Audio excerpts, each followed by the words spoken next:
Oi, povo, tudo bem com vocês? Hoje nós temos mais um convidado muito especial e eu tenho certeza que vocês vão amar. Eu conheço um pouquinho dele e hoje eu, junto com vocês, vou conhecer um pouco mais. Eu quero saber tudo da sua trajetória, um pouco dos seus pensamentos e eu convido vocês já a buscar a sua aguinha, o seu café, o seu suco, sentar aí bem confortável, porque o nosso papo vai ser muito gostoso. Você não vai ter vontade de levantar daí, ok? Então, bora lá saber quem é o nosso convidado. Ele é empresário, é administrador, é empresário do ramo de gastronomia. Olha, faltou uma tumidinha aqui para a gente apresentar para vocês, mas não vai faltar oportunidade, porque eu já vou falar para vocês que ele é dono do restaurante El Sossego, que a comida é deliciosa. E não tem como só mostrar uma aqui, você tem que ir lá provar e você vai saber do que eu estou falando, ó. Ok? Vamos conversar hoje, então, com o empresário Cleidivaldo Escaramuza. Escaramuza. Ele é Escaramuza. Na verdade, Olha, a pronúncia seria Escaramuzza, porque é um sobrenome italiano. Ah, que chique. Mas para não ficar muito Escaramuza. ousado, Escaramuza. a pronúncia é Escaramuza. Escaramuza. É. Gente, recebam com muito carinho. Cleidivaldo. Muito obrigado, Excelente. Vou começar. Eu não sei se você come chocolate. Come? Chocolate, eu acredito que todos nós comemos, né? Não, tem umas pessoas estranhas, filho. Tem umas pessoas Sério? estranhas que não comem. Aham. Também acho que assim.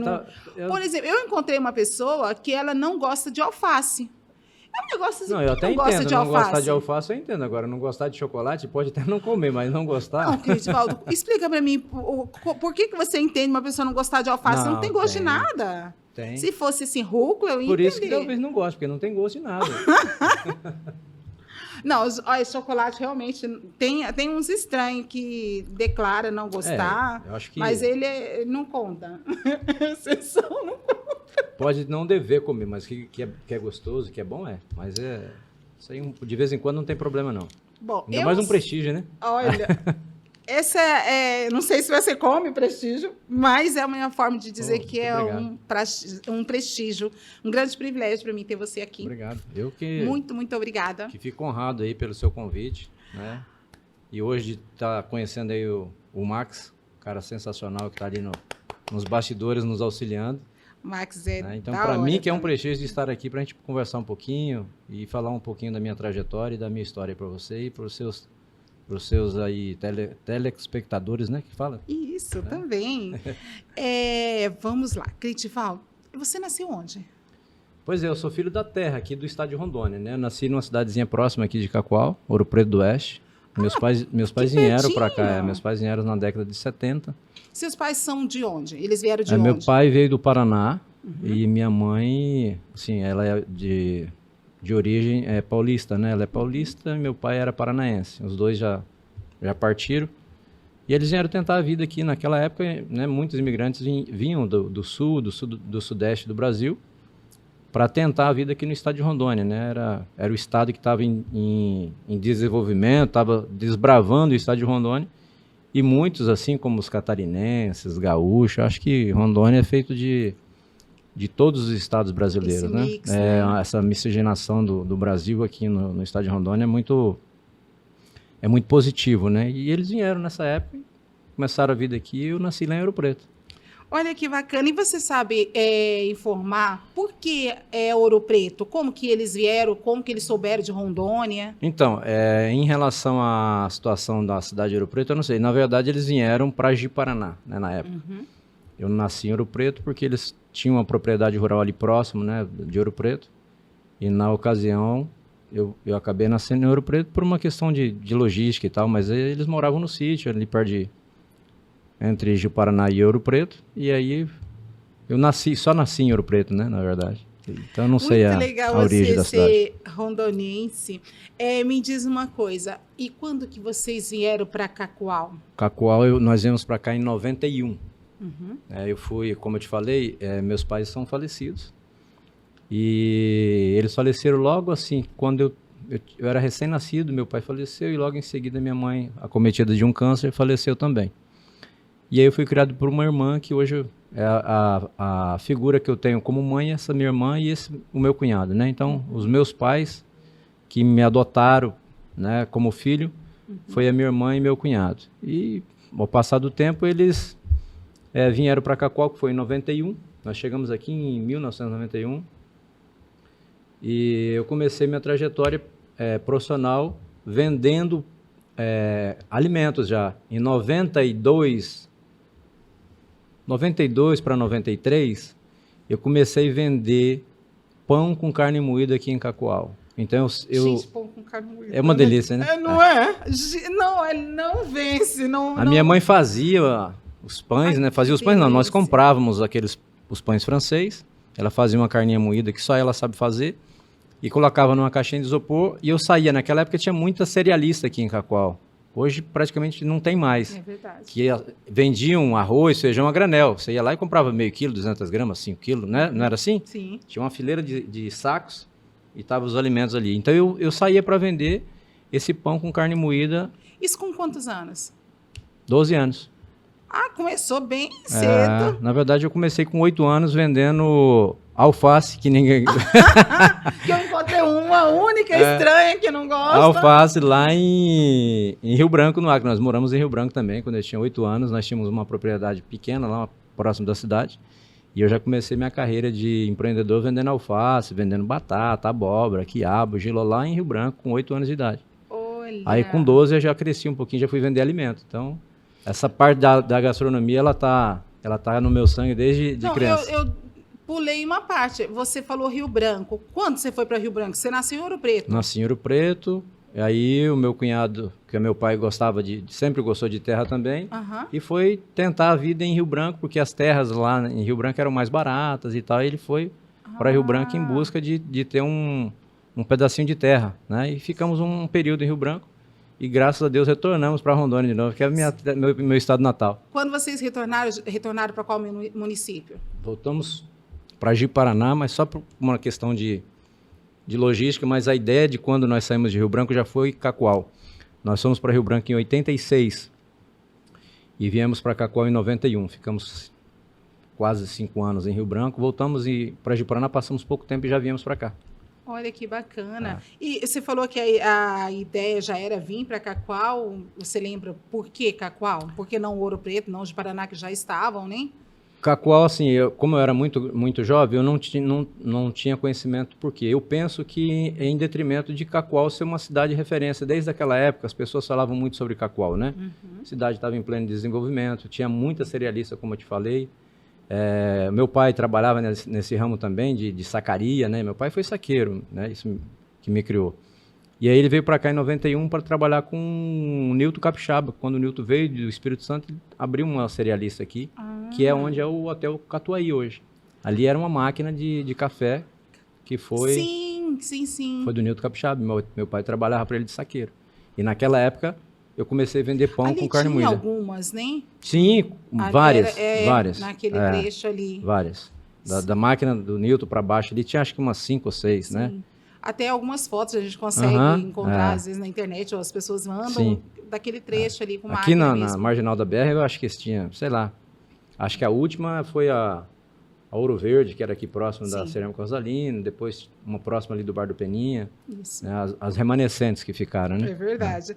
Me diz uma coisa, fora essa parte, conte pra gente um pouquinho dessa sua trajetória de trabalho. Você começou já na parte de gastronomia, nessa venda de alimento.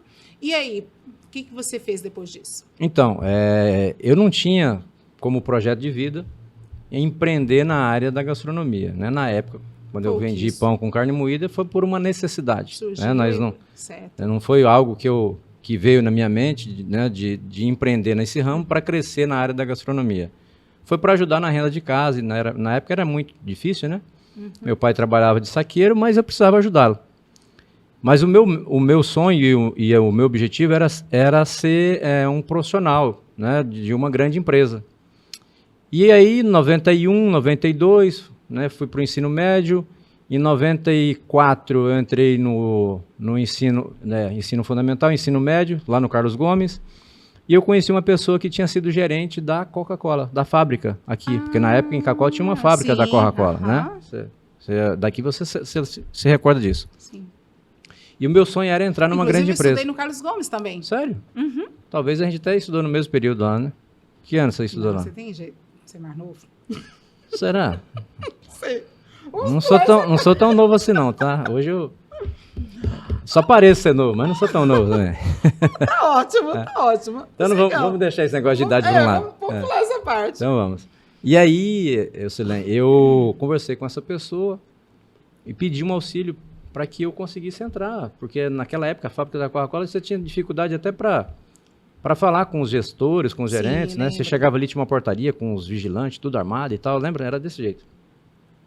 Mas ela me deu uma indicação, com muita dificuldade eu consegui fazer parte do time da Coca-Cola. Eu fui contratado dia 3 de outubro de 1997.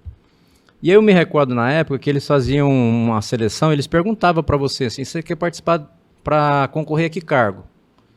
Aí nessa ocasião que eu estive lá, eles estavam contratando ajudante de entrega, né, para fazer a distribuição dos produtos, motorista de entrega e vendedor. Aí ele perguntou, você quer concorrer para que cargo? Eu disse, está contratando o quê? Aí ele me mencionando, eu pensei, falei, caramba, ajudante de entrega, apesar de eu ser franzininho, eu já tinha trabalhado como leiteiro, puxava leite no laticínio, né, no Tradição. Uhum. Falei, ajudante de entrega, eu me garanto. Vendedor, eu vendo as coisas desde moleque, mas eu não tenho experiência comprovada. É uma grande empresa, vai me perguntar se eu tenho experiência, eu corro o risco de não conseguir entrar. Motorista, eu sei malemar dirigir uma bicicleta.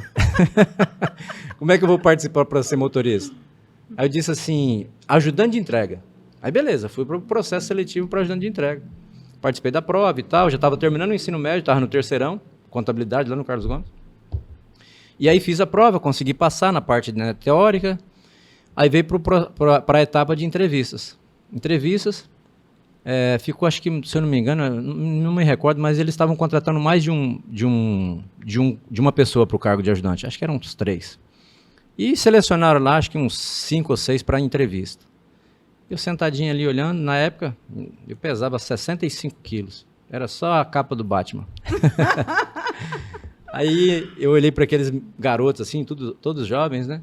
Tudo marombadinho, tudo fortinho e tal. Eu disse, meu Deus, para bater caixa, esses caras vão escolher os mais fortes, né? Mas fui para a entrevista. Aí, no momento da entrevista lá, o Rogério... Por que nessas entrevistas a gente é tão pessimista, né? Pois é, eu creio assim, Silene, por conta, às vezes, da necessidade do anseio, né? Eu desejava tanto, eu tinha um sonho de entrar na Coca-Cola, mas era sonho mesmo. Olha, né? Que legal. E aí, na entrevista, o Rogério, que era o gerente na época, né, me perguntou qual que era o meu objetivo de entrar na Coca-Cola. E eu dei uma resposta para ele muito ousada, graças a Deus que ele entendeu que a minha ousadia na resposta era em detrimento de crescer profissionalmente. Quando ele me perguntou o que você almeja nessa empresa, nesse grupo, o que você espera daqui? E eu, sem pestanejar, eu disse, eu almejo essa cadeira que o senhor está sentado. Okay. Sério. Eu gostei. Eu disse, eu almejo essa cadeira. Eu quero entrar aqui para mostrar para vocês que eu tenho potencial de crescer. É uma grande empresa e eu gostaria que vocês me dessem essa oportunidade para trabalhar. Se não tiver o cargo de ajudante, me coloca para varrer o pátio, para fazer qualquer coisa. E aí vocês avaliam se vão ficar comigo ou não. Pois é. E aí me contrataram, tá? Tanta disposição para trabalhar, não é? Mas vou te falar, com 3 dias, naquela época, basicamente só tinha Coca litro, as garrafas de vidro, Coca-Cola KS, que é a 290, lata e 2 litros. Mas a 2 litros estava começando no mercado naquela época, em 97. Não tinha essa quantidade de consumo que tem hoje. Era mais no retornável. As pessoas iam no supermercado com as garrafas para fazer a troca. E aí eu me recordo que eles me colocaram no primeiro dia para fazer uma entrega junto com o motorista que havia sido contratado junto comigo e mais um ajudante para entregar lá no supermercado Lusitana um caminhão de Coca litro. E o depósito da Lusitano nessa época era no segundo andar, no segundo piso. Eu lembro Lembra que disso. tinha uma escada no meio do mercado? Inclusive, chegou a ter uma lanchonete Lanchonete, lá em cima, isso. né? Aonde colocava, tanto é que nós colocamos tanta Coca-Cola lá um ano que chegou a trincar a laje da Lusitano de tanto que eles compravam e o estoque era lá em cima. E eu fui para lá, o primeiro dia, fazer a entrega de um caminhão de Coca-Cola litro. Que felicidade, hein? Você imagina, não tinha experiência, não Você tinha, quase que não tinha voltou habilidade. atrás. Eu cheguei em casa com a boca com gosto de sangue. Falei, meu Deus. Eu falei pro homem que eu queria a cadeira dele, não vou aguentar trabalhar nem 2 dias. Mas eu não desisti não, viu, Max? Eu fui para cima. Fui para cima, no outro dia eu cheguei quebrado. Resumindo, com 3 dias, eu fui atropelado na frente da empresa. Não, gente. É mole? Olha, Um motoqueiro... foi uma semana difícil, Foi. hein? Fui atropelado, fiquei encostado e tal, voltei. Mas aí parece que aquilo me deu uma injeção de ânimo. E aí voltei a trabalhar, trabalhei 3 meses, entrei em outubro, trabalhei outubro, novembro e dezembro. Em janeiro surgiu uma vaga para ser conferente de estoque. Eu me candidatei à vaga, passei, aí eu já fiquei com a pranchetinha na mão, já não batia mais caixa, eu ficava só contando estoque, liberando caminhão. Gente, nasci pra isso. As coisas já começaram a melhorar. Porém, como eu fui para a área de vendas quando eu iniciei, nesses 3 meses, nasceu no meu coração o desejo de ser vendedor. Eu vi aqueles vendedores chegando com aquelas motinhas, aquele baúzinho. Aham. Para mim era um senador da República que estava chegando na fábrica. Nossa. Chegava e eles quero- andavam com a pochete aqui, que era o palm top, um computadorzinho, mais ou Lembro menos assim, tudo de uns isso. 30. Você lembra? Gente, eu lembro tudo isso. Eu vi aqueles vendedores chegando e dizia, meu Deus, será que um dia eu vou conseguir ser vendedor? Diferente mesmo pra época, né? Era. E assim, outro nível. pra gente, né, um garoto que cresceu vendendo as coisas pela rua e tal, entrar numa empresa, né, até hoje é uma marca conceituada, uma multinacional, e para nossa cidade, na época que tinha uma fábrica da Coca-Cola, era um orgulho muito grande. Perguntava, onde você trabalha? Eu trabalho na fábrica da Coca-Cola. Né? Eu lembro que eu tentei também. Tent- Só não Não falei consegui. que eu queria a poltrona Você do não homem. soube falar Não. da resposta, Ai, não Wesley. consegui. Pois Mas é. eu tentei, que era a coisa que a gente queria. Aí, para finalizar a história da Coca-Cola, fui para a conferência de estoque e o conferente tinha uma ligação muito, muito próxima do pessoal de vendas. Então, ali eu me aproximei do supervisor de vendas, do gerente de vendas, dos vendedores, porque era o conferente que liberava os caminhões, que recebia as notificações de troca de produto da rota do vendedor, que fazia as aberturas do processo de consignação do gerente de vendas, quando tinha os eventos grandes na cidade. E fui me aproximando com a turma de vendas e com aquele gerente que eu havia dito que queria a cadeira dele. Queria sentar na cadeira dele, né? Não no lugar dele, tomar, é óbvio que eu não ia. Uhum. Claro que tem todo um processo, né, de crescimento e enfim. E aí comecei e externei para ele que eu tinha vontade de ser vendedor. Com 2 anos surgiu uma vaga para ser vendedor e aí me convidaram, eu já nem participei de processo seletivo, me convidaram para ser vendedor. Eu assumi o cargo de vendedor para atender Olha Espigão, que bacana. Riozinho e uma parte de Cacoal. Inclusive aqui onde você está sediado nesse endereço, eu fazia essa rota aqui da Malaquita, BNH, Vista Alegre. Trabalhei como vendedor durante 2 anos. Esse Rogério foi embora de Cacoal, foi para Manaus, foi para um outro grupo de bebidas. Veio um outro gerente para cá. Nesse período de vendedor, surgiu uma vaga para ser supervisor em Ji-Paraná. Aí já era um processo seletivo, eu estava fazendo faculdade na época, fui convidado para participar. No momento eu até fui um pouco assim, resistente, porque eu queria terminar primeiro a minha faculdade para entrar num cargo de gestor, né, por entender que a faculdade ia me ajudar. Mas o meu gerente na época acabou me convencendo, não, aproveita a oportunidade e tal. E eu participei do processo, passei e fui para Ji-Paraná assumir a supervisão de vendas de Ji-Paraná. Fantástico isso. Lá em Ji-Paraná eu tive um mentor que é o Arilson, né? Ele está em Vilhena hoje, mora em Vilhena, é uma pessoa que faz projeto de viabilidade econômica para financiamentos, uma pessoa fantástica que me ajudou muito e me ensinou muita coisa. E aí ele era o gerente da empresa lá em Ji-Paraná, lá era um centro de distribuição. E eu comecei a desenvolver meu trabalho e tal, uma pessoa muito rigorosa. Eu não tenho problema nenhum com o rigor, eu acho que o rigor e as normas, elas te ajudam a crescer, a se desenvolver, né? E abrindo um parênteses aqui para falar sobre isso, foi primeiramente graças a Deus E depois a experiência que eu vivi numa empresa muito rígida em relação à cobrança do resultado do funcionário, Sim. que me preparou, me forjou para que eu pudesse chegar onde eu cheguei hoje, com o meu negócio. Fecho parênteses e volto para a história lá de Ji-Paraná. O Arilson sempre ia a Porto Velho para apresentar os resultados da empresa e dava oportunidade para o supervisor que quisesse ir com ele, nós éramos em 2 supervisores, ir para ajudá-la a dirigir e ver como é que era a apresentação. E em todas eu dizia, eu quero ir. Mas aí tinha um outro supervisor, eu tinha que respeitar a vontade do outro também.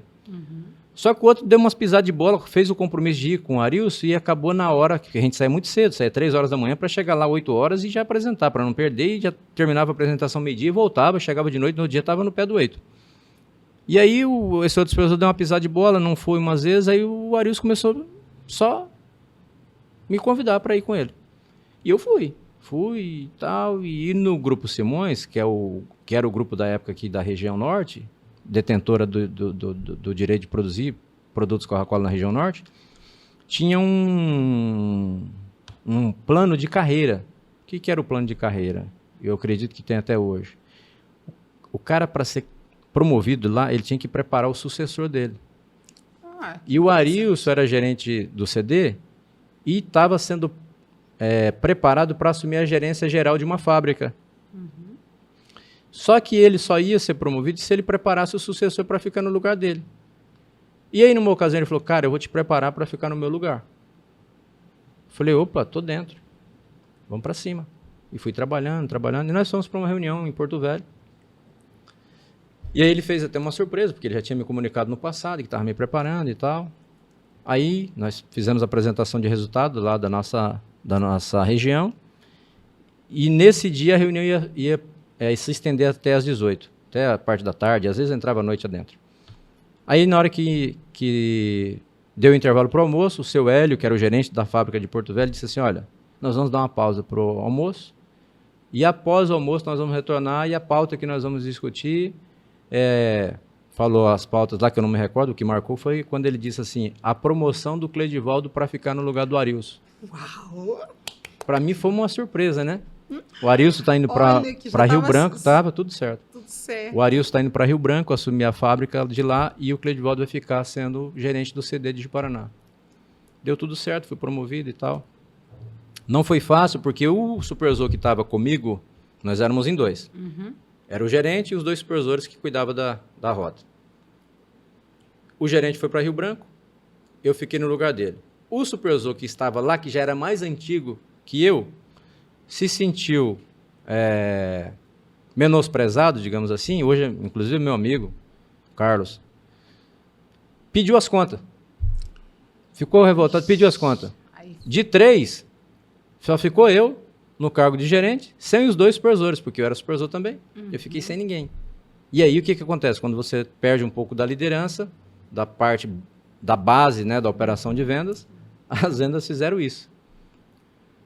E aí, eu tinha uma sala no 2º andar do prédio e tal. Eu falei, quer saber? Fechei minha sala e voltei para a sala de vendas, gerenciando a empresa e sendo supervisor. E aí conseguimos restabelecer o resultado novamente. Nesse período, a fábrica de Cacoal fechou. 2001, 2002. Meados de 2002, fechou a fábrica. Aí o seu Hélio veio em Ji-Paraná.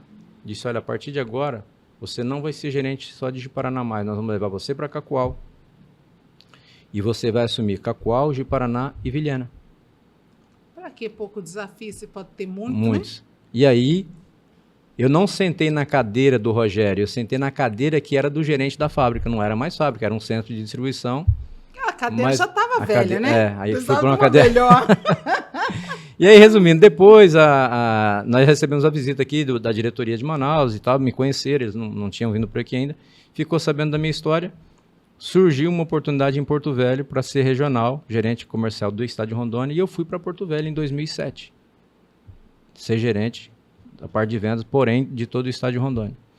2012, eu pedi desligamento. 2009, perdão, pedi desligamento da Coca-Cola, do grupo, para montar meu próprio negócio, que já era meu sonho, ser dono da minha CLT. Mas, lamentavelmente, eu escolhi o segmento errado e um dos grandes motivos que eu não tenho dúvida é fazer as coisas sem a direção de Deus. Tomei decisão sem consultar o Senhor. E qual foi esse segmento, antes de você continuar? O primeiro segmento foram 2 erros. Né? Hoje eu entendo que mesmo eu não tendo consultado o Senhor, foi Deus quem permitiu passar por aquela situação de desafio, de aprendizado, foi Ele me forjando para que eu tivesse preparado para um desafio maior, que é o meu segmento hoje. O primeiro segmento que eu fui a atuar quando eu saí da Coca-Cola foi no segmento de compra e venda de carros, uma loja de veículos em Porto Velho. Não deu certo. Fui para o ramo de mercado. Comprei um ponto em Porto Velho, mercadinho, né? Um mercado médio, né? Eu montei um mercado mediano em Porto Velho, com 2 check-out e tal, bem estruturadinho. Mas montei num bairro da Zona Sul, que o nome do bairro é Caladinho. Então já dá para você ter uma ideia né, de como é. Você tem que ficar caladinho lá. E aí não deu certo, fomos assaltados 2 vezes, e aí minha esposa... Nossa, imagina. Aí desanimamos da situação, decidimos voltar para Cacoal. Aí eu retornei para Cacoal em 2012, sem mercado, sem garagem, sem dinheiro e desempregado, com 3 meses de... Gabaritou. Aí eu tinha, nesse período que eu estava no mercadinho, eu fui convidado para ser gerente comercial de uma empresa de geração de energia, e aí não deu certo. Né? Saí e vim para Cacoal, seguro de desemprego. Então você imagina, eu voltei em 2012, desempregado, sem negócio, sem dinheiro e com 3 parcelas de seguro de desemprego. As coisas não foram fáceis. Né? Chegamos aqui em julho de 2012. Nesse intervalo de tempo, 2011 para 2012, o Grupo Simões terceirizou a região de Cacoal. Não era mais o Grupo Simões que atendia, era uma empresa terceirizada. E eu entrei em contato com um amigo de Porto Velho, que era regional da Coca-Cola, pedindo algumas indicações e tal, tentando entrar na Ambev. Ele falou, cara, nós temos a necessidade de um cargo aí em Cacoal, para ser gerente comercial da Coca-Cola ligado à distribuidora, que é a DBA aqui em Cacoal hoje, que fica ali, onde era uma máquina, inclusive. Aqui na marginal da BR. E aí fui lá, conversei com o Leandro, inclusive hoje é meu amigo particular e tal. Deu certo, eu fui recontratado para a Coca-Cola, porém na distribuidora em outubro de 2012, a qual eu permaneci até abril do ano passado. Fiquei mais 12 anos, então eu passei durante aproximadamente 24 anos e meio no sistema Coca-Cola. Ainda no sistema Coca-Cola, aqui na DBA, eu entrei em 2012, em 2014 surgiu a oportunidade do restaurante El Sossego, que é uma marca que já está em Cacoal há mais de 30 anos. Sim. Não foi fundada por mim, foi fundada... Eu comprei essa marca. Para as pessoas que conhecem a história do El Sossego, sabem que quem fundou o El Sossego foi o Uruguai. Né? Saudoso Uruguai. Né? Lamentavelmente perdeu a vida pelo Covid aí na época da pandemia. Em 2014 ele colocou o restaurante à venda porque a esposa havia falecido. E só eram os dois, não tinha sucessor e tal. Ele sentiu muito pela morte dela, não queria tocar, colocou à venda.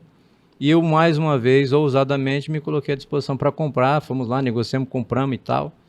E surgiu a oportunidade de construir uma sede nova, construímos, batalhamos. Porque o El Sossego, ele ficava ali na Porto Velho, né? Do lado do Posto do Branco, ali, Posto 2000. Isso, próximo ali ao Itaú.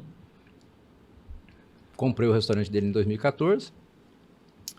Aí a gente tentou uma negociação para comprar o prédio. Mas aquilo que eu te falei agora há pouco sobre a situação de apresentar as coisas a Deus. A compra do restaurante foi uma coisa que eu fiz de uma forma correta. Apresentei ao Senhor, apresentei a Deus, fiz um propósito, pedindo confirmação, Deus confirmou, fomos lá, compramos.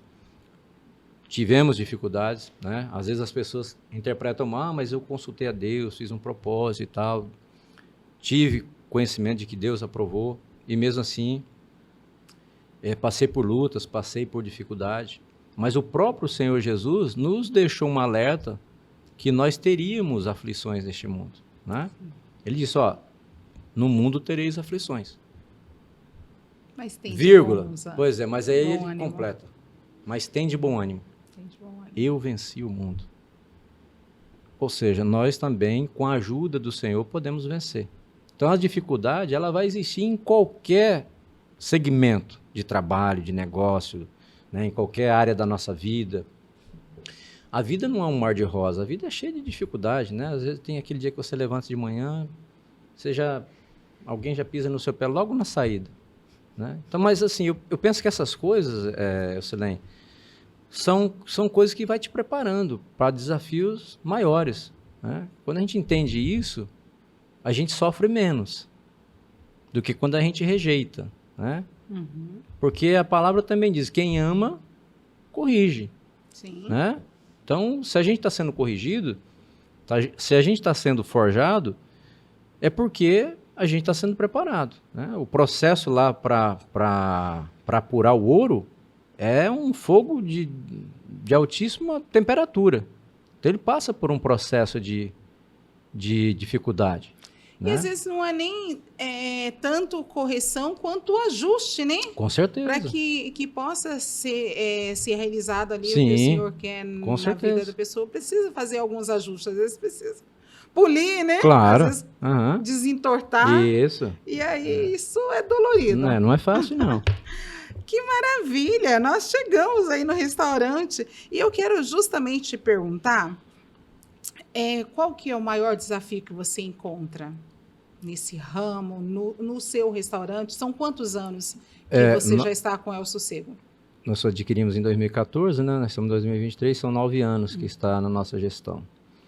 O primeiro grande desafio que eu enfrentei quando nós adquirimos a marca é que quando você adquire algo, ou seja um cargo, ou seja um negócio que está em ascensão, que está em destaque, você tem um grande desafio de mantê-lo, né? Porque para você se destacar num negócio que não está bom, qualquer coisa que você faz, você já se destaca, né? Agora, quando você pega uma coisa que está muito bom, para você se destacar, dá muito trabalho. Então, eu tive essa experiência lá em Ji-Paraná, quando eu assumi a região, que eu te mencionei agora há pouco, no lugar do Arilson. O Arilson era um cara sensacional, tanto é que ele foi promovido para gerente de uma fábrica. E aí eu peguei uma empresa da mão de um cara que estava com resultado excepcional. Para eu apresentar resultados melhores, não foi fácil. Tanto é que eu disse para você que eu estava sem supervisor e eu peguei numa situação difícil. Era ele que era bom, ele tinha um cara que era mediano, que era eu que fiquei no lugar dele, então não era tão ruim assim. E tinha o Carlos que era top, o cara era sensacional. Ele só não quis ficar por uma questão eu acho que era o direito dele, enfim, ele pensou que era a oportunidade dele, mas não foi e ele não se sentiu traído, sei lá, de alguma maneira e saiu da empresa. Mas era um cara excepcional, hoje atua aí no mercado de trabalho, é um cara fantástico. Então ele tinha uma equipe, 3 caras top. E eu fiquei sozinho. Eu fui para o campo, eu fui para a luta. Então eu já tive uma experiência lá no passado em relação a pegar um negócio, um setor que estava na mão de um cara dando resultado e tive que trazer resultados melhores ainda. Quando eu adquiri a marca El Sossego, o restaurante El Sossego sempre foi referência em Cacoal, né? Na época tinha 2 estabelecimentos que estavam em destaque. Parte de churrascaria Costelão, do Delmar, e restaurante no padrão do El Sossego, o El Sossego. E aí, quando eu assumi, eu implantei algumas políticas que eu aprendi na Coca-Cola, algumas estratégias de marketing, fui para fazer parte da Brasel, sempre gostei de divulgação, fiz parceria com alguns canais aqui de revistas, enfim, fui implantando aquilo que a gente fazia no dia a dia na Coca-Cola, e aí surgiu a oportunidade, nós levamos a sede lá para onde você conhece hoje, né? E, graças a Deus, as coisas foram se destacando e a marca que já era conhecida, hoje é mais conhecida ainda, e através dessa marca a gente teve a oportunidade de construir bons laços de amizade, fazer novos amigos, conhecer coisas novas, entendeu? Trazer para as pessoas de Cacoal uma alimentação de qualidade, né? Um ambiente agradável, um local para as pessoas, além de se alimentarem, se sentirem bem, né? Acho que a pessoa, quando se predispõe a sair de casa para almoçar, salvo aqueles que estão a trabalho e tal, que precisam, mas aquele que deixa de fazer a comida em casa e vai em um restaurante, ele tem que ser, no mínimo, surpreendido por algo diferente, ou melhor do que aquilo que ele come no dia a dia na casa dele, né? E, graças a Deus, a gente tem conseguido atender essa expectativa aí. Credivaldo, em algum momento você voltou a repetir sobre a questão do desafio de ter ficado sem os dois supervisores, ter sido nomeado, mas ao mesmo tempo você não só pegou um cargo do qual era novo para você, mas também ficou sem muita base, muita ajuda naquele momento. E depois você veio com um novo desafio na questão da gastronomia, com o restaurante que já era conceituado, né? Uhum.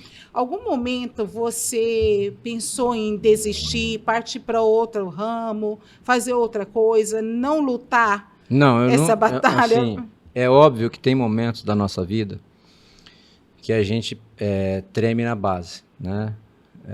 Desistir nunca foi uma alternativa para mim, porque se eu desistisse dos meus sonhos e dos desafios que estavam à minha frente, eu ia perder muito mais do que se eu tentasse vencer aquele obstáculo. Eu tive uma situação muito assim dolorida quando nós fomos construir aquele prédio. Algumas pessoas vão se recordar disso. Quando eu comecei a construir aquele prédio, nós estávamos fazendo o estacionamento subterrâneo e aí, por uma insubordinação das pessoas que estavam fazendo ali a escavação, do construtor na época, que não foi o construtor que terminou a obra, foi a pessoa que iniciou, nós tivemos um grande incidente ali naquela obra, que foi a casa da vizinha, da dona Zezinha, que veio abaixo, né? Na hora que estava fazendo a escavação, ele escavou muito próximo da divisa, que não era para ter feito isso, tem toda uma engenharia para fazer um estacionamento subterrâneo, mas aquela região ali era uma região que tinha um canal de água e nós tratamos isso, né? Fizemos uma drenagem e tal, hoje é tranquilo. Mas na época era uma região muito úmida. E aí a metade da casa dela veio por água abaixo, desabou. Né? E você imagina, você está fazendo uma obra, você tem uma casa e tem alguém construindo aqui, a metade da sua casa vai pro buraco. Nossa. Então foi muito ruim, foi uma experiência muito dolorosa para mim e certamente para a dona Zezinha também, que ela estava lá na zona de conforto dela, tranquilo. Veio um maluco construir um negócio. Não tinha nada a ver com o assunto, né? Veio um maluco lá com o sonho de ter um empreendimento e vai fazer um buraco e derrubar a casa dela. É óbvio que ela vai ficar, a pessoa, né? E eu estava na Coca-Cola na época, passei pela rua, vi aquele negócio lá, cheguei, não tinha caído ainda, eu falei, cara, você não era para ter feito isso, enfim. Quando eu saí para tentar pegar umas madeiras para escorar, quando eu cheguei com as madeiras, com as vigas e tal, uns pilares, a varanda dela veio, blá, meu Deus, aí eu vi aquilo. Ai, você presenciou? Presenciei, eu vi na hora que a casa desabou. Aí, na hora que começou a trincar, fazer aquele barulho, eles saíram de dentro de casa, né? Graças a Deus, não teve dano pessoal, foi só material. E aí, veio polícia, e aquela confusão e tal. Aí, eu por lá, né? Ninguém nem sabia que eu era dono daquele negócio, não tinha cara de dono de nada. Até hoje eu brinco, né, com alguns clientes. Você é o dono? Eu digo, não, eu estou só cuidando, o dono disso aqui é o banco. Né? Aí eu vi que era ela, né? Eu disse, a senhora que é a dona da casa? Ela disse, sim, sou eu. Eu disse, olha, eu sou o dono da obra, dessa construção aí. Deixa eu dizer uma coisa para a senhora. O momento em que a gente está se conhecendo é um momento muito ruim. Né? Eu queria ter tido a oportunidade de conhecer a senhora em um outro momento mais agradável. Mas, lamentavelmente, né, o destino nos colocou à disposição esse momento para se conhecer. O que eu quero dizer para a senhora? Eu estou ouvindo por aí, dos vizinhos, dos parentes, enfim, não conheço essas pessoas que estão por aí, dizendo para a senhora, entrar na justiça é um direito da senhora. Pode entrar na justiça, eu vou fazer exatamente o que a justiça mandar eu fazer. Se eu precisar parar essa obra, não construir meu restaurante, para fazer uma casa para a senhora, eu vou fazer. Agora, se a senhora quiser acreditar na minha palavra, eu vou pegar a senhora, a sua família, eu vou levar para um hotel, vou hospedar a senhora no hotel. A senhora vai procurar a casa que a senhora quiser. Eu tenho um contato de imobiliária, que é a pessoa que me vendeu o terreno. A gente pode ir, inclusive, hoje. Já ligo para ele. E a gente já começa a procurar uma casa para a senhora próxima aqui da região onde a senhora mora, para não atrapalhar a sua vida social. Eu alugo uma casa para a senhora, tiro os seus móveis, coloco nessa casa que eu vou alugar e trago aqui uma perícia de engenharia para dizer se a casa da senhora tem possibilidade de reforma ou se é necessário construir outra. A senhora fique tranquila, que eu vou fazer exatamente aquilo que precisa ser feito. Porque se a senhora for para a justiça, isso vai demorar muito. Até a justiça determinar que eu preciso reparar o dano que eu causei, que eu vou reparar independente da senhora ir atrás ou não, vai demorar um tempo. E a gente já pode começar a trabalhar hoje. Ela olhou para mim assim, inclusive minha amiga hoje, meus vizinhos são pessoas sensacionais. Ela olhou assim e falou, não precisa me levar para o hotel não, eu vou para a casa da minha filha. Aí foi para a casa da filha, naquele mesmo dia a gente começou a procurar casa, conseguimos alugar uma casa para ela, fiz toda a reforma da casa dela, até assim, algo que nem estava previsto, mas fiz uma parte de pintura, uma parte de jardinagem no fundo e tal, entreguei para ela. E hoje ela é minha amiga, né? Pessoas próximas da gente, vizinha, acho que a gente precisa ter uma relação bacana.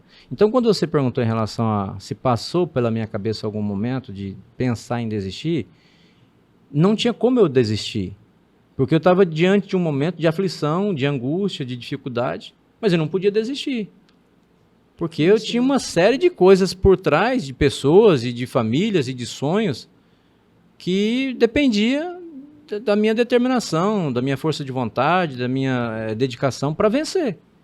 Então, não tinha como. Até passou pela minha cabeça sentimentos de depressivos, no sentido assim, de angústia, né? De dificuldade, Sim, porque é horrível. Não foi para né? nada não. uma situação simples, Imagina, né? o meu orçamento estava limitado naquela construção. Aí você tem que direcionar teu orçamento para algo que não estava previsto. Na construção civil tem coisas... Não é um copo que se quebrou, não, né? é uma casa, né? Imagina uma casa. Então, Deus do céu, você deu aquela imensidão, é só Deus que diminuiu. Deu uma desestruturada, mas eu não tinha opção de desistir, não tinha como, tinha que avançar. Né? É justo, justo. Você se imagina trabalhando hoje, olhando para a sua trajetória, você se imagina trabalhando em outra coisa? Você almejou outra profissão? Porque até a administração, o cursar administração foi em prol do trabalho, para que melhorasse isso, né? Mas hoje, um pouco mais maduro, mais conhecido da vida, tem alguma outra profissão? Você fala, sei lá, se as coisas não tivessem caminhado para esse lado, eu gostaria de fazer isso. Olha, assim, é muito difícil responder isso para você, né? Hoje eu estou muito feliz fazendo aquilo que eu faço, mas eu não tenho dificuldade nenhuma de fazer qualquer outra coisa, né? Se acontecer das coisas não caminharem e eu precisar voltar novamente a fazer tudo o que eu fiz, desde ajudante de entrega, conferente, vendedor, supervisor, gerente, enfim, eu faria tudo novamente.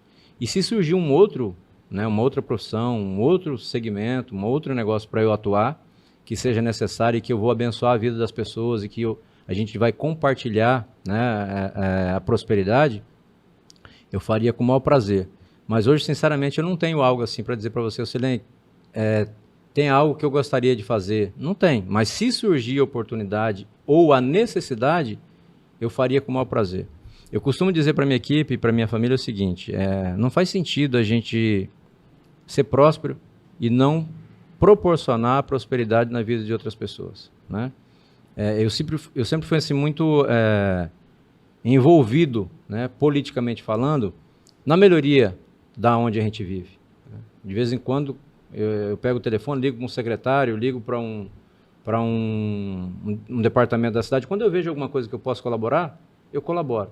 À frente do meu estabelecimento, a administração pública não precisa se preocupar, eu cuido.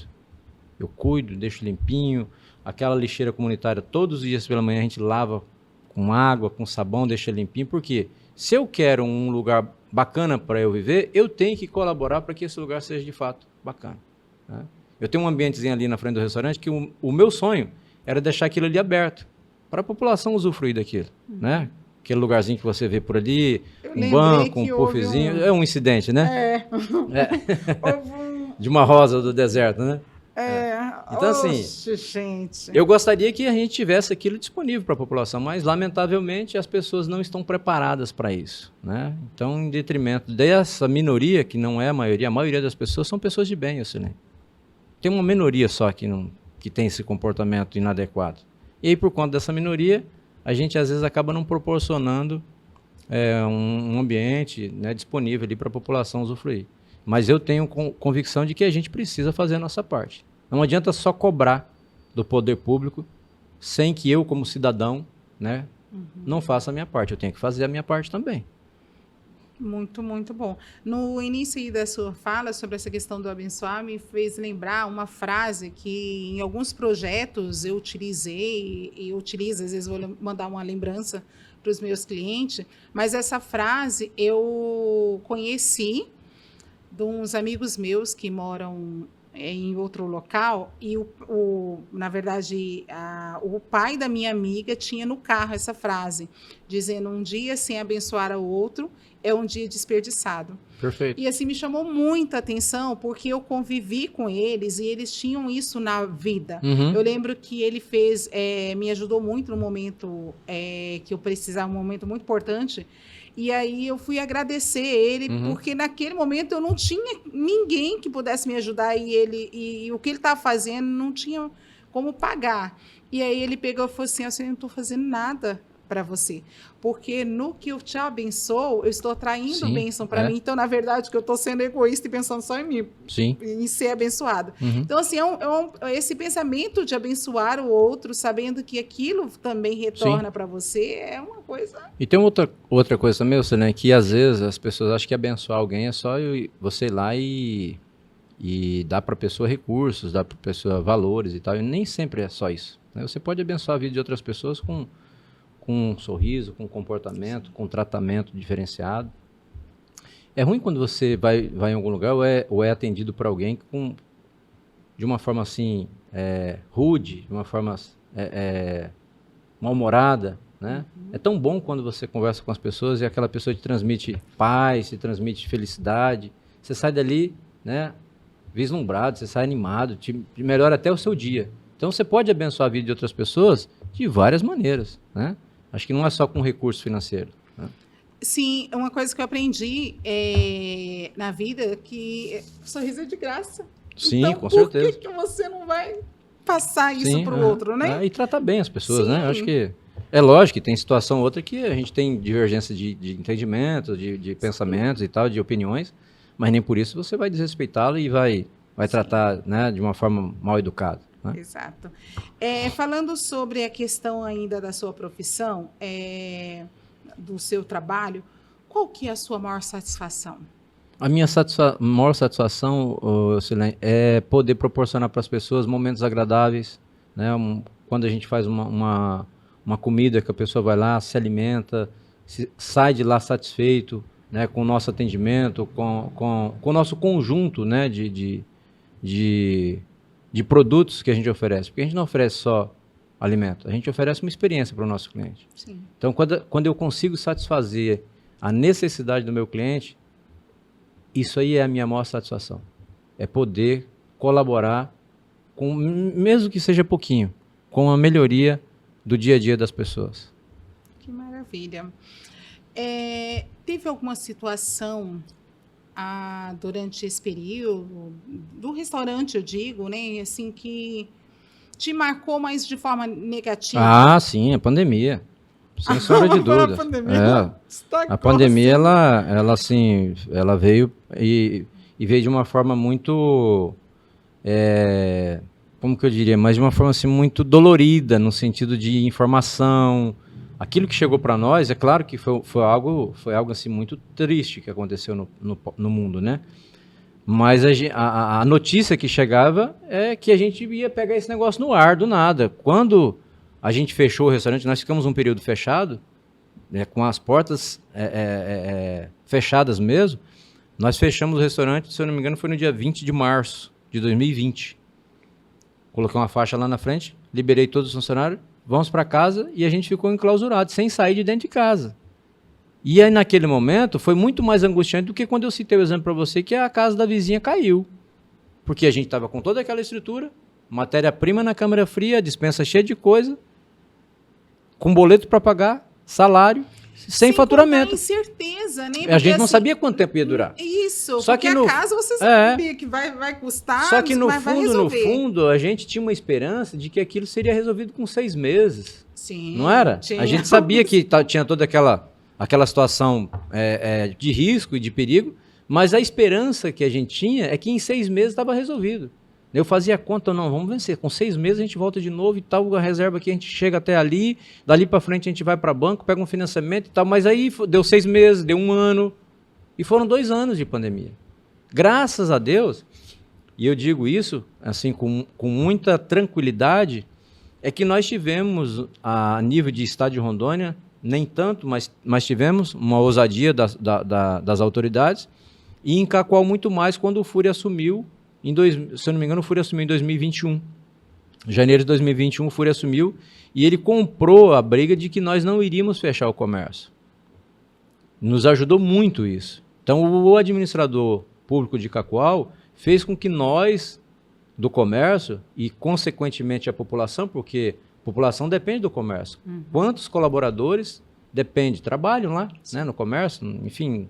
E aí ele teve essa postura de não fechar o comércio de Cacoal. E aí nós fomos, né, fazendo os planos de contingências para manter o comércio aberto, sem fazer com que o vírus fosse proliferado no ambiente de trabalho, com todas as medidas de segurança indicadas e recomendadas pela Organização Mundial de Saúde, nós tomamos e fomos avançando. Mas a pandemia foi algo assim que marcou negativamente o negócio, não foi só o meu não, foi de muitos. Lamentavelmente, tiveram muitas empresas que não conseguiram superar esse momento de pandemia. Eu estive entrevistando o Paulinho do cinema e para ele, assim, foi terrível essa questão, né? Sim. Foi um dos que demoraram mais. E dezenas e centenas de outros empresários que...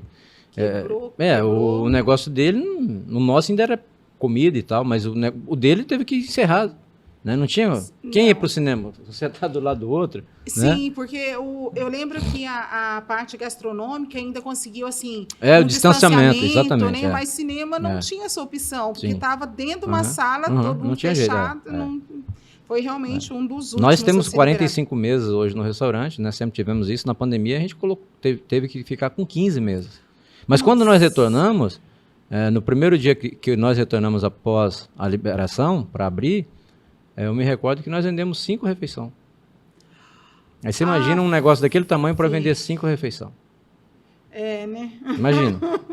E quase como melhor ficar fechado. Mas eu tinha que abrir, né? Sim, quando eu coloco a comida ali naquele buffet pela manhã, aquela comida que a gente coloca pela manhã já serve 100 pessoas. O primeiro abastecimento do buffet é para 100 pessoas. Então eu abasteço o buffet para iniciar o dia atendendo 100 pessoas. Aí a gente vai fazendo a reposição, é claro, né? Então você imagina, eu coloquei comida lá para 100 pessoas. Claro que assim, estrategicamente eu coloquei um pouco menos, né? E vieram 5. Aí no outro dia, acho que, se eu não me engano, foram 12. Aí passou um período de 15, 20, mas muito aquém daquilo que eu preciso como ponto de equilíbrio, porque a estrutura ela é relativamente grande e precisa de um mínimo necessário ali para manter as portas abertas. Mas Deus foi misericordioso e a gente venceu. Ai, show de bola. Olhando assim, no geral, tanto o trabalho quanto a vida, qual que foi a sua maior alegria até hoje? Sem sombra de dúvidas, foi quando as minhas 2 meninas, né? A primeira, a Natália, né? A experiência de ser pai, né? Primeiro foi a Natália lá, que está com 21 anos hoje, e depois a Sara. Então, esses 2 momentos que marcaram a minha vida, assim, positivamente. Pai foi uma coisa que você sempre quis ou não? As coisas foram acontecendo, mas você foi muito feliz com isso? Não era algo assim que eu não tinha como inconscientemente, talvez até, eu creio que seja, né? Porque eu acho que para qualquer pessoa esse dom, né, para a mulher de gerar e para o homem de fazer parte, né, dessa situação de vida, né, de filho, eu acho que é um sonho que às vezes até inconscientemente todos temos, mas não era. Meu grande sonho sempre foi vencer, né, e consequentemente vencer constituindo uma família. Hoje eu não tenho um pingo de dúvida que parte desse sucesso que nós temos hoje, quando eu digo nós, sou eu e minha família, iniciou lá atrás, né, quando eu tive o sonho de crescer profissionalmente no mercado de trabalho. E quando eu constituí família, quando eu casei com minha esposa e depois quando vieram as meninas e a gente veio para o segmento de gastronomia, isso foi fortalecido com a presença delas, né? Eu jamais teria tido o sucesso que eu tenho hoje, profissionalmente falando, se eu não tivesse a minha esposa e minhas 2 filhas. Elas fazem parte. Muito presentes, sim, né? elas fazem parte da história do nosso negócio, né? Enquanto eu estou aqui conversando contigo, a minha filha Natália e Sara está atendendo um coffee break lá no Sebrae, perdão, lá no SESI, né? na escola SESI. Então elas são atuantes, elas trabalham, elas se dedicam, elas gostam, né? Tanto a minha esposa quanto as minhas 2 filhas. Então o sucesso do nosso negócio deve muito pelo envolvimento e pelo comprometimento da minha família, né? Sem elas, certamente eu não teria chegado onde eu cheguei. Justo, que bacana. Qual o tipo de pessoa que você não gosta de ter por perto? Pessimista. Não, pessimista é difícil. Eu convivo com qualquer tipo de pessoa, eu não tenho problema nenhum. E aí eu abro um parênteses aqui para citar a experiência que eu passei no Grupo Simões, na Coca-Cola. Eu passei por vários cargos, tive vários chefes, várias lideranças, vários subordinados com perfis completamente diferentes. E eu consegui me relacionar com todos eles. Eu não tenho problema nenhum. Não faço acepção de pessoas, seja por religião, de sexo, enfim, nada. Mas eu tenho dificuldade, apesar de conseguir administrar isso, mas é muito ruim quando você convive com pessoas pessimistas, né? Isso te traz uma coisa assim muito ruim, né? Eu acho que causa um peso, um momento desagradável para você, porque a vida por si só ela já é um desafio. Aí você fica do lado de pessoas que tudo para ele não vai dar certo, que está difícil. Hoje está nublado, que chato. Aí amanhã o sol está quente, está ardendo, enfim. Não, o sol está quente é de matar, porque você fala que dia que ele não está. Aí o dia que chove ele reclama, o dia que tem sol reclama, pô, aí não dá para entender, né? Verdade. Qual a sua maior motivação? Pois é, minha maior motivação é ter expectativa de que a gente pode ter dias melhores, né? Isso me motiva, me causa esperança para a gente continuar batalhando.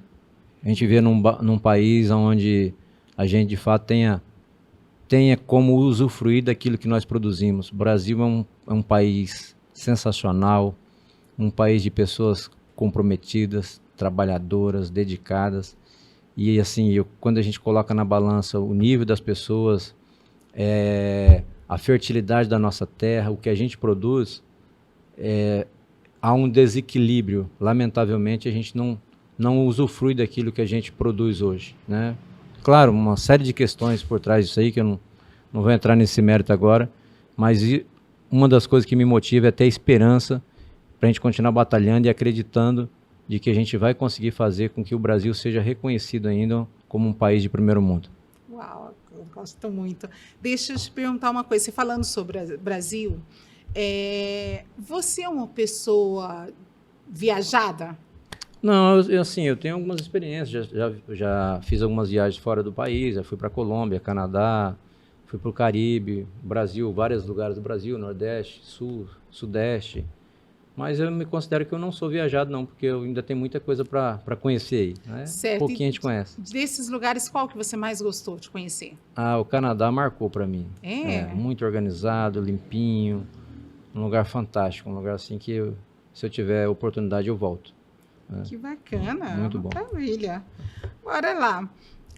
Qual você considera a sua maior conquista e qual a sua pior perda? Pois é, a minha perda, apesar de que na época eu não tinha consciência, né? Não tenho lembrança disso, mas a perda que me marcou muito foi a perda dos meus pais, né? Quando eles faleceram, apesar de eu não tê-los conhecidos, mas é algo assim que me marcou, apesar de que eu não tenho trauma em relação a isso, né? Eu entendo que era necessário eu viver essa experiência. E a minha maior conquista é o que eu mencionei agora há pouco em relação à minha família, né? Eu acho que o bem mais precioso que a gente tem é a nossa família. Minha maior conquista foi ter constituído a minha família, minha esposa e minhas 2 filhas. Perfeito. O que que você mais gosta de fazer em família? Já que nós estamos falando aí. Comer. A pessoa tem um restaurante, pensa em comer em primeiro lugar. Mas é verdade. É? Eu acho que a mesa, Selene, a mesa é algo assim que você discute os problemas, que você celebra. A mesa é algo divino. O Senhor Jesus, ele reuniu os seus discípulos. Na época era a mesa, né? Mas é a mesa, né, é na mesa que a gente resolve as coisas. Todas as situações. Nós estamos aqui em uma mesa batendo papo. Se você discutir sem uma águazinha, piora a situação. Sim, ó, você né, proporcionou aqui a mesa para nós, tem uma água, parece que tem alguma coisa aqui para a gente degustar depois, né?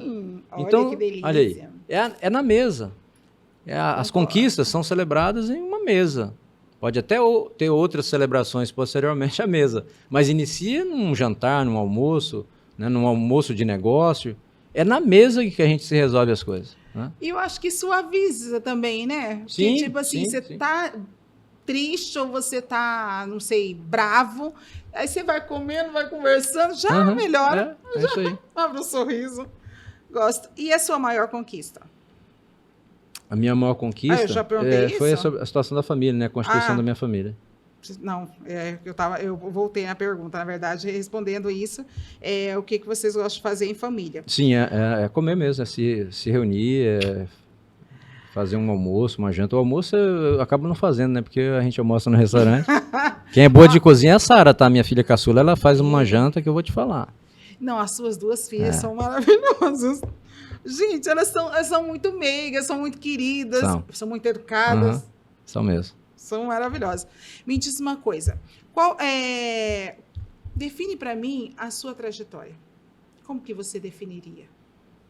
Desafiadora. Desafiadora. Eu tive tudo para ser uma vítima da sociedade, que é o que a mídia gosta de intitular, né? Aquelas pessoas que não tiveram oportunidade na vida. Eu me recordo de uma frase que foi escrita numa camiseta na época que eu fazia ensino médio, que é uma letra de uma música, se eu não me engano, do Geraldo Vandré. Quem sabe faz a hora, não espera acontecer. Então, assim, a gente precisa, não é se revoltar, mas a gente precisa, diante de um cenário difícil. Eu te falei agora há pouco sobre a situação lá de 91, que eu vendia pão, carne moída e tal. Eu não cheguei no estalar de dedos onde eu cheguei. Eu tenho muito a avançar, eu creio que a gente ainda tem muitas oportunidades para crescer em Cacoal, talvez no estado de Rondônia, abençoar a vida de outras pessoas. Mas eu iniciei a minha carreira profissional lá atrás, quando eu era ainda garoto, e decidido a vencer. Então, a dedicação, ela faz com que você não se conforme com aquela vida difícil, medíocre, né, que a grande maioria da população brasileira passa. É claro que tem pessoas que, às vezes, lamentavelmente, não têm oportunidade. Ela até tenta, mas talvez está no lugar errado, na hora errada.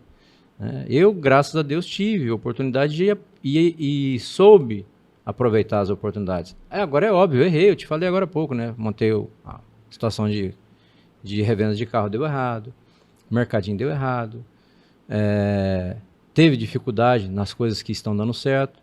Elas vão existir, mas a pessoa não pode se conformar com a dificuldade da vida e cruzar os braços e achar que eu nasci assim e vou morrer assim, né?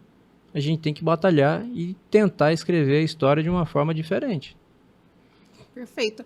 Eu acho fantástico esses relatos de história como a sua e a forma com que você nos passa, porque assim é muito comum, muitas vezes, as pessoas olharem o hoje, né? Sim, e não perceberem que existe um trajeto ali. Sim. E é muito maravilhoso para quem que deseja se inspirar, poder entender que dá para chegar lá, que tem os percalços, tem os obstáculos, mas bora para frente. Com certeza. Hein? Vamos nos empenhar que vai dar certo. Silene, nós vivemos numa cidade, um estado, 45 anos, né? 40 anos. Rondônia tem 44, né? 44? É mais ou menos isso. 45. 45, né? É, 45. 45. Então você compara com outros estados centenários no Brasil, nós somos jovem e adolescente, tratando de estado e cidade. A nossa cidade e o nosso estado tem muitas oportunidades, Sim. mas muitas. O que tem de grandes empresas à procura de bons profissionais não está escrito no gibi, como diz o ditado. Hoje está faltando mão de obra qualificada. As empresas acabam escolhendo o menos ruim. Lamentavelmente, né? Olha. Então tem oportunidade. As pessoas que querem crescer, se desenvolvam. Façam um curso técnico, procura se aperfeiçoar e vá em busca dos seus sonhos. Não se conforme com o medíocre. Então tem oportunidade. Rondônia, Cacoal é uma cidade pequena, né? Um estado pequeno.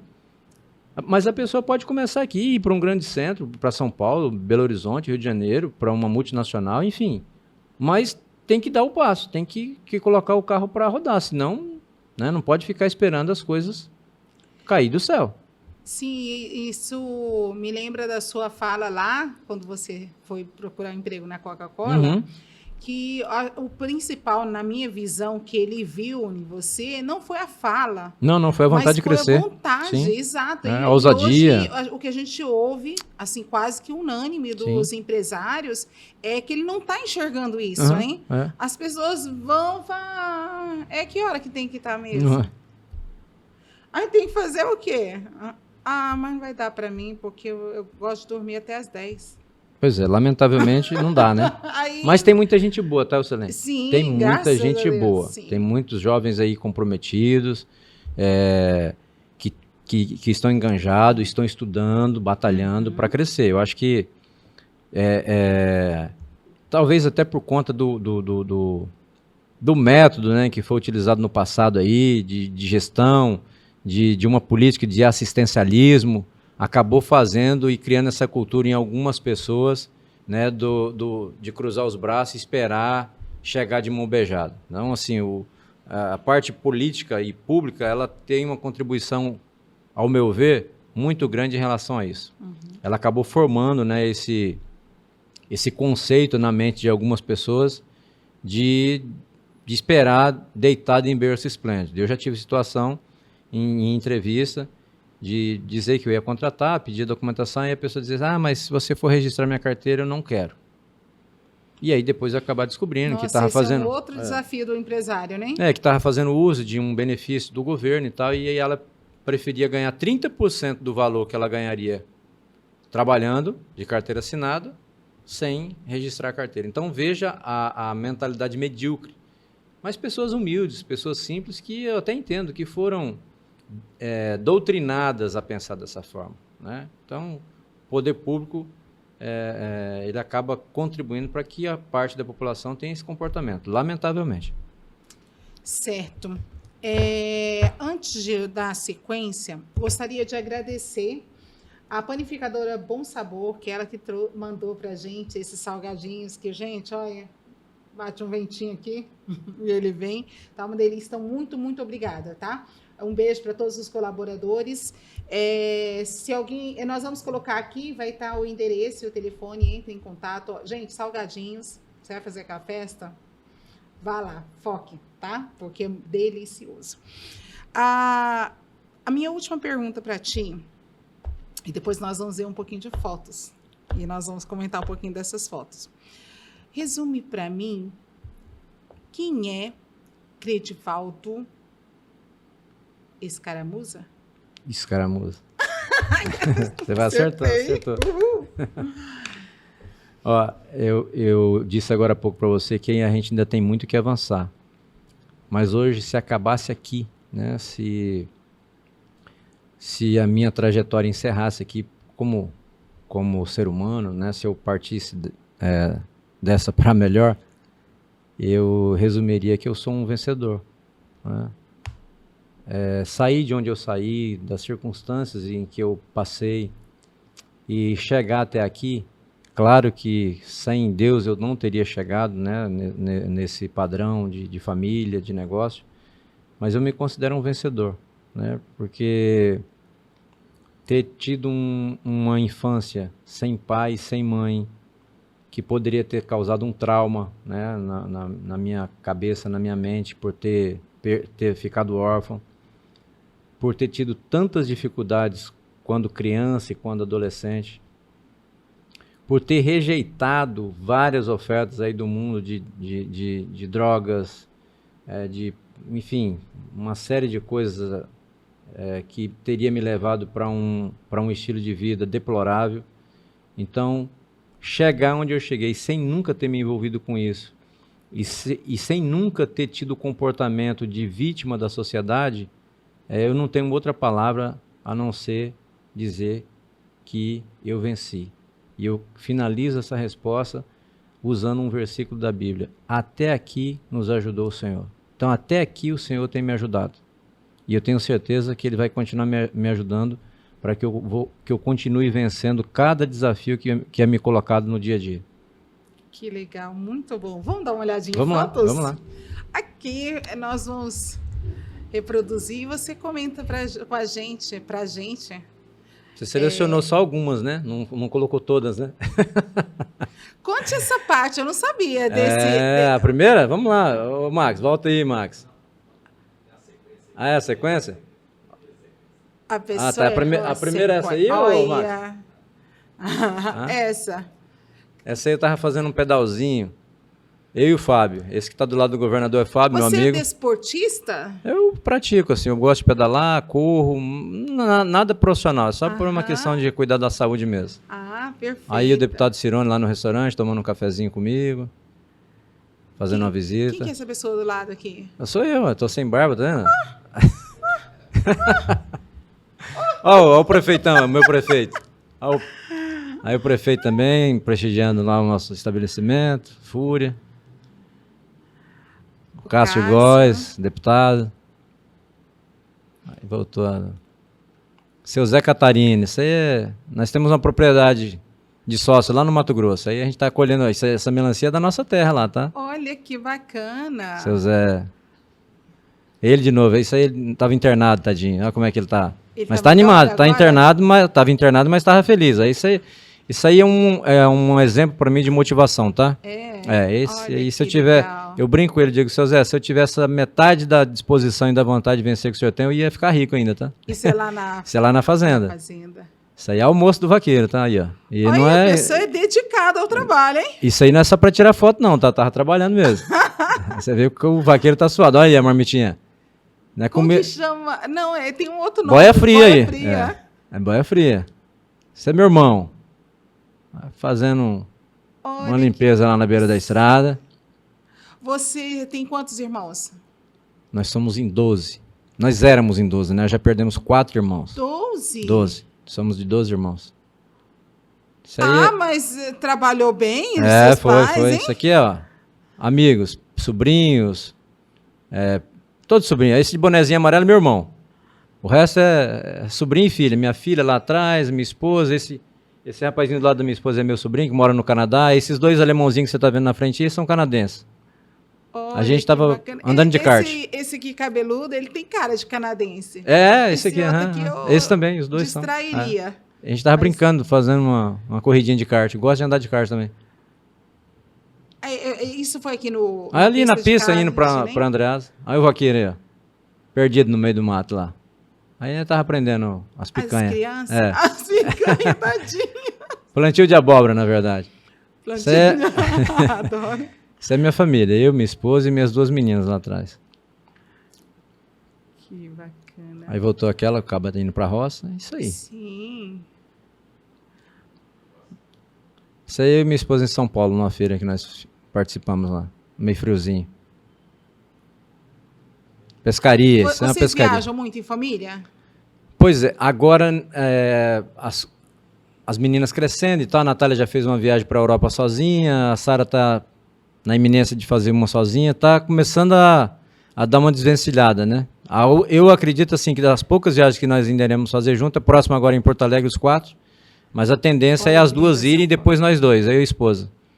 Isso aí é eu, minha esposa e minhas meninas, na frente do restaurante. Aí é o lugar que eu gosto de receber os amigos e que é o nosso negócio, né? Uma foto do... Isso aí os patriotas almoçando lá, acho que foi dia 7 de setembro, se eu não me engano, parte interna do restaurante. Que legal. São os meus patrões ali, ó. Aí eu tô dando uma relaxadinha, tá vendo? A pessoa não pratica só esporte, a pessoa não trabalha só, ela também tem um momento certeza. de lazer. A vida é feita disso, né? Não é só... Tá ótimo. Ó, fazendo uns exercícios aí na academia. Show. Isso aí é prestigiando o meu sobrinho, que é piloto de cross. Esse aí é... Daqui de Cacoal? De Paraná, o Val. Ah, mas isso aí foi... Essa pista foi aqui, foi a corrida que teve aqui em Cacoal. É. Pescaria, fomos dar uma pescadinha ali. Você gosta muito de pescar? Minha esposa gosta mais que eu. É? Eu gosto, mas não... Olha, é raro, hein? Eu gosto. Normalmente o marido gosta mais. Assim, lá em casa é diferente, ela gosta mais que eu. Isso aí é a gente fazendo umas corridinhas aí por Cacoal. Onde foi isso? Foi aqui em Cacoal. Corrida do Coração. Aqui em Cacoal. Que bacana. Eu e minha esposa. Pescaria lá em Porto Velho, ó. Já 2 pescarias aí. Uhul. Beleza. É isso aí. Perfeito. Vamos então para a nossa última... a nossa última etapa, que é a parte do ping-pong. Preparado? É complicado esse ping-pong aí, né? Eu te dou uma palavra, você me devolve com outra. Bora lá. Comida. Comida? Aham. Prazer. Viagem. Satisfação. Defeito. Defeito.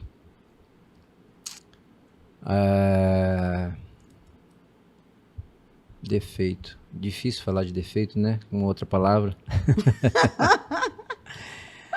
Acho que defeito é... Eu usaria aprendizado. Qualidade. Virtude. Política. Tudo. Política é tudo. Não tem como não resumir política em tudo. Saudade.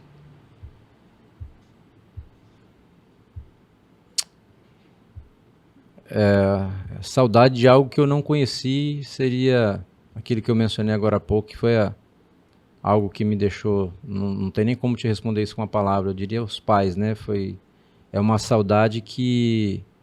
Você tem saudade de algo que você conhece, né?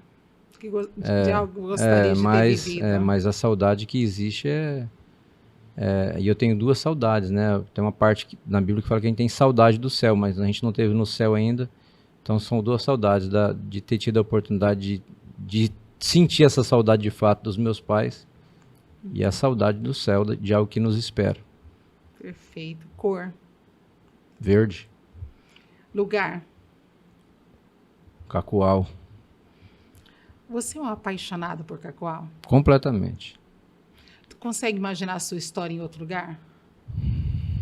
Você que já conheceu alguns lugares, você fala, não, olha, um dia, quando, sei lá, minhas filhas casarem, eu quero morar em tal lugar. Você consegue se imaginar assim? Olha, eu assim, eu tenho vontade de conhecer os Estados Unidos, pelo fato da cultura, país de primeiro mundo e tal, mas eu não me vejo fora de Cacoal, a não ser que politicamente mude o nosso país e mude muitas coisas, mas é claro que a gente tem que buscar algo melhor para a gente e para a nossa família, mas eu vejo Cacoal como uma terra de oportunidade. Né? Só se houver uma mudança muito radical. Caso contrário, eu não me vejo em outro lugar. Certo. Fé. Deus. Sentimento. Esperança. Isso. Credival, muito obrigada. Eu que agradeço. Muito obrigada mesmo. Por ter me convidado. Por esse eu falei que a gente ia bate-papo. conversar 30 minutos, 40, não sei, acho que passou até de 1 hora. A conversa foi agradável. Muito Obrigado. obrigada. Obrigado aí a você, ao Max ali que tá nos auxiliando. Deus abençoe. Foi um prazer ter você aqui. Obrigado. E, gente, fiquem aí, tá bem? A gente se vê no próximo episódio. Beijo.